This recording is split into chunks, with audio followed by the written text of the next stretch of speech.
अस्सलामुअलैकुम viewers, welcome जी back back जी welcome दिल से करते हैं आप दोस्तों खुशामदीद ड्रामेबाज गुरु पर। और आप देख रहे हैं ड्रामा सीरियल तेहरी ड्रामे, जिसके अगले आने वाली एपिसोड में आप लोग देखने जा रहे हैं कि क्या होने वाला है और क्या नहीं हुआ। तो आखिर ऐसा क्यों नहीं हुआ? तो अभी तक आप लोगों ने हमारा यूट्यूब चैनल सब्सक्राइब नहीं किया तो यार जल्दी से कर दें। तो सीन कुछ ऐसे होते हैं कि जहाँ तक चलो भाई शुक्र फ़ख्र भाई तो दिखाया गया। ईमान जो है फ़ख्र को दिखा दिए चूड़ियाँ भाई कंगन पहनते हुए, और पूछती है कैसे लग रहे हैं, बोलता है अच्छे लग रहे हैं, मुझे भी अच्छे लगे, बहुत बढ़िया। और इधर यार ये दोनों मियाँ बीवी का सीन चल रहा होता है। ये मॉम कहती है यहाँ पर कि दादो की काफ़ी तबीयत ख़राब है तो उसे घर में एडमिट एडमिट तो करेंगे, लेकिन उसे ऑक्सीजन भी देना होगा। तो अमर कुछ ट्रिक सोचता है।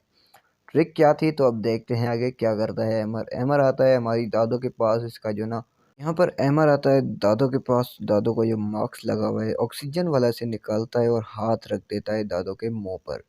यार ये है कौन जरा बताओ? इंसान का बच्चा है, शैतान का बच्चा है? आखिर कौन है ये अमर? आखिर क्यों मारना चाहता है इस दादू को? इस दादू ने क्या बिगाड़ा? तो हम आप लोगों को बताते हैं कि भाई दादू ने कुछ नहीं बिगाड़ा, बस बिगाड़ना है तो अमर को बिगाड़ना है। वो कैसे? वो ऐसे अमर जो है ना दादू को मार देगा और वो इल्ज़ाम सारा आएगा हमारी इस बेचारी ईमान पर। तो ईमान पर जब इल्ज़ाम आएगा तो फ़ख्र भाई उसे तलाक दे देगा। तो उस सोच में अमर ने उसे जो है ना दादू को मारने का फ़ैसला किया।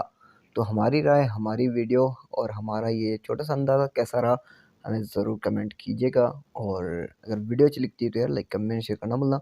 एक छोटी सी रिक्वेस्ट, फेसबुक पेज को फॉलो करें ड्रामेसन फॉर यू एंड ड्रामेबाज गुरु, और यूट्यूब चैनल को सब्सक्राइब करें। तो इंशाल्लाह मिलते हैं नेक्स्ट वीडियो में, तब तक के लिए अल्लाह हाफिज़।